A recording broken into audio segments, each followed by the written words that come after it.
बिस्मिल्लाहिर्रहमानिर्रहीम। नाज़रीन, अक्सर किसान काश्तकारों ने मुझसे एक सवाल किया है कि रोटी के लिए कौन सी गंदम ज़्यादा बेहतर है और मोटे दाने वाली गंदम का बीज कौन सा इस साल काश्त करें। तो आपको अक्सर ही पता होगा दोस्तों को कि अकबर जो है इसके दाने भी तकरीबन ही 100 में से ज़्यादातर 100 ही मोटे हैं, इसमें बारीक दाने कम हैं।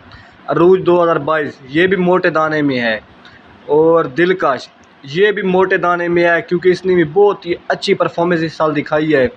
ये इस साल समझ लें कि चैम्पियन रहा है दिलकश, और पिछले साल अकबर चैम्पियन रहा था। और स्टार बकर का भी दाना मोटा है। स्टार बकर को तो इस साल काफ़ी बीमारी का अटैक हुआ है, लेकिन दाना उसका मोटा है, वज़नी दाने में है, क्योंकि मार्केट में तो वज़न ही चलना है ना, तो वज़नी दाने में है। और शान बकर ये भी मोटे दाने में है, शान बकर भी मोटे दाने में है। और अनाज 2017 ये भी काफ़ी मोटे दाने में नज़र आता है और इसकी भी बहुत अच्छी औसत आ जाती है अनाज 2017 की।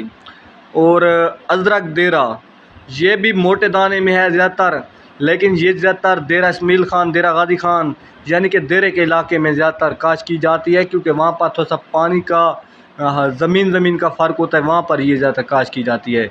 और रोटी के लिए जो गंदम ज़्यादातर बेहतर है, और रोटी के लिए जो बेहतर वैरायटी है वो शान बकर और अनाज 2017। और सुबानी का भी दाना बरीक है, लेकिन रोटी के लिए बेहतर है।